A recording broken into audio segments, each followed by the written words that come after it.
Hello friends, स्वागत है आपका अपने यूट्यूब चैनल जिसका नाम है वर्ल्ड नॉलेज। दोस्तों, आज मैं आपको एक ऐसी इमारत के बारे में बताने जा रहा हूं जो देखने में बहुत ही खूबसूरत है। इस इमारत का नाम है ताजमहल। दोस्तों, ताजमहल भारतीय शहर आगरा में यमुना नदी के दक्षिण तट पर एक हाथीदांत सफ़ेद संगमरमर का मकबरा है। इसे 1632 में मुगल सम्राट शाहजहां द्वारा अपनी पसंदीदा पत्नी मुमताज़ महल की मकबरे के लिए शुरू किया गया था। दोस्तों, मकबरा 42 एकड़ परिसर का केंद्र बिंदु है, जिसमें एक मस्जिद और एक गेस्ट हाउस भी। दोस्तों, मकबरे का निर्माण अनिवार्य रूप से 1643 में पूरा किया गया था, लेकिन परियोजना के अन्य चरणों में काम 10 वर्षों तक जारी रहा। माना जाता है कि ताजमहल कॉम्प्लेक्स 1653 में लगभग 32 मिलियन रुपए होने के अनुमानित लागत पर पूरी तरह से पूरा हो चुका था, जो लगभग 2015 में 52.8 बिलियन रुपए है। अगर हम यूएस डॉलर की बात करें तो ये 827 मिलियन होगा। दोस्तों, इस परियोजना के निर्माण में 20,000 कारीगरों को काम पर लगाया गया था। दोस्तों, ताजमहल सालाना 7 से 8 मिलियन पर्यटकों को अपनी तरफ आकर्षित करता है। 2007 में इसे विश्व के 7 अजूबों में से पहला अजूबा घोषित किया गया था। दोस्तों, इसके मुख्य गुंबद के क्रीट पर कलश बना हुआ है। यह शिखर कलश आरंभिक 1800 ईस्वी तक सोने का बना हुआ था और अब यह कांसे का बना है। यह क्रीट कलश फारसी एवं हिंदू वास्तुकला के घटकों का एकीकृत संयोजन है। यह हिंदू मंदिरों के शिखर पर भी पाया जाता है। इस कलश पर चंद्रमा बना है, जिसकी नोक स्वर्ग की ओर इशारा करती है। दोस्तों, अपने नियोजन के कारण चंद्रमा एवं कलश की नोक मिलकर एक त्रिशूल का आकार बनाती है, जो कि हिंदू भगवान शिव। दोस्तों, मकबरे का सबसे खूबसूरत संगमरमर का गुंबद है।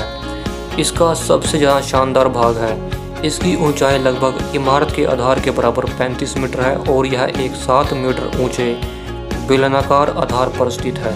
दोस्तों, मुख्य आधार के चारों कोनों पर 4 विशाल मीनारें बनाई गई हैं।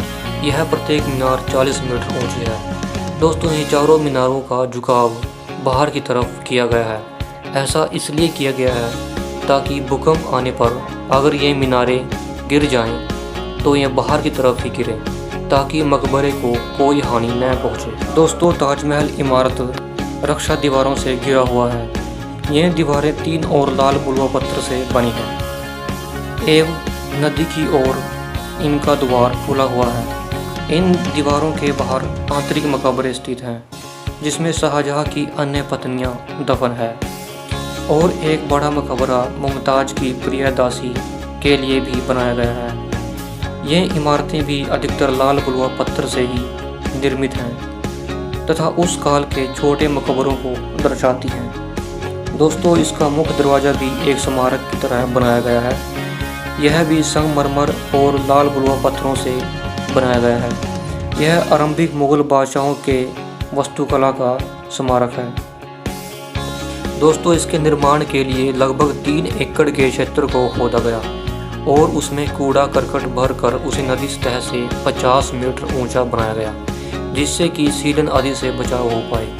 दोस्तों, मकबरे के क्षेत्र में 50 कुएं खोदकर कंकड़ पत्थरों से भरकर नींव स्थान बनाया गया। फिर बांस के पारंपरिक पेड़ के बजाय एक बहुत बड़ा ईंटों का मकबरे समान ही ढांचा बनाया गया। यह ढांचा इतना बड़ा था कि अब यात्रियों के अनुमान से उसे हटाने में ही सालों लग जाते।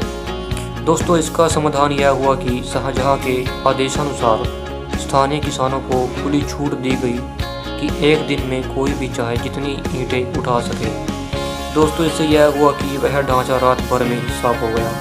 दोस्तों, सारी निर्माण सामग्री एवं संगमरमर को निज स्थान पर पहुंचाने हेतु एक 15 किलोमीटर लंबा मिट्टी का ढाल बनाया गया था। 20 से 30 बैलों को खास निर्मित गाड़ियों में जोतकर शिलाखंडों को यहां लाया गया था। एक विस्तृत पेड़ एवं बल्ली से बनी चरखी चलाने की प्रणाली बनाई गई, जिससे कि खंडों को इच्छित स्थानों पर पहुँचाया जा सके। नदी से पानी लाने के लिए रट प्रणाली का प्रयोग किया गया था। उससे पानी ऊपर बने बड़े टैंकों में भरा जाता था। फिर यह 3 गौण टैंकों में भरा जाता था, जहां से यह पाइपों द्वारा स्थानों पर पहुंचाया जाता था। दोस्तों, ताजमहल को संपूर्ण भारत और एशिया से लाई गई सामग्री से निर्मित किया गया था। 1000 से अधिक हाथी निर्माण के दौरान यातायात हेतु प्रयोग किए गए थे। प्रभासी श्वेत संगमरमर पत्थर को राजस्थान के मकराना से लाया गया था। जेस्पर को पंजाब से, हरिताशम को या जेड एव स्फाटिक या क्रिस्टल को चीन से लाया गया था। तिब्बत से फिरोजा, अफगानिस्तान से लेपिज, लंजूली, श्रीलंका से नीलम एवं अरबियों से कर्नेलियन लाए गए थे। कुल मिलाकर 28 प्रकार के बहुमूल्य पत्थर और रत्न श्वेत संगमरमर में जोड़े गए थे। दोस्तों, उत्तरी भारत से लगभग 20,000 मजदूरों को कार्य पर लगाया गया था। बुखारा से शिल्पकार, सीरिया एवं ईरान से सुलेखनकर्ता, दक्षिण भारत से पच्चीकारी के कारीगर, बलूचिस्तान से पत्थर तराशने और काटने वाले कारीगर इसमें शामिल थे। दोस्तों, शाहजहां की मृत्यु के बाद उन्हें उनकी पत्नी के बराबर में दफना दिया गया था।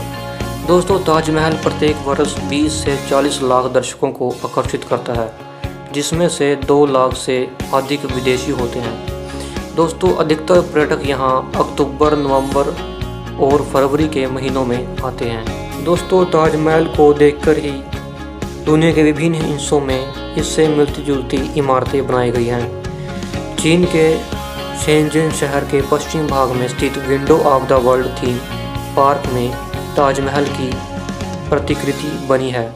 इसके अलावा ताजमहल से प्रेरित होकर बनी विश्व की अन्य इमारतों में ताजमहल बांग्लादेश है।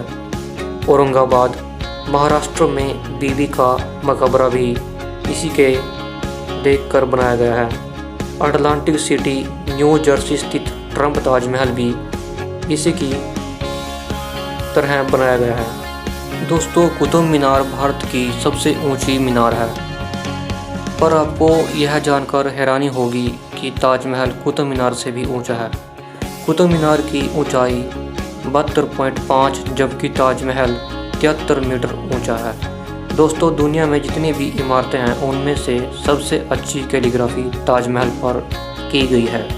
दोस्तों, ताजमहल एक बहुत ही खूबसूरत इमारत है जो दुनिया के 7 अजूबों में से एक है और ये बहुत ही गर्व की बात है कि ये हमारे देश में स्थित है। दोस्तों, अगर आपको मेरा चैनल पसंद आए तो प्लीज़ इसे लाइक और सब्सक्राइब ज़रूर कर दें ताकि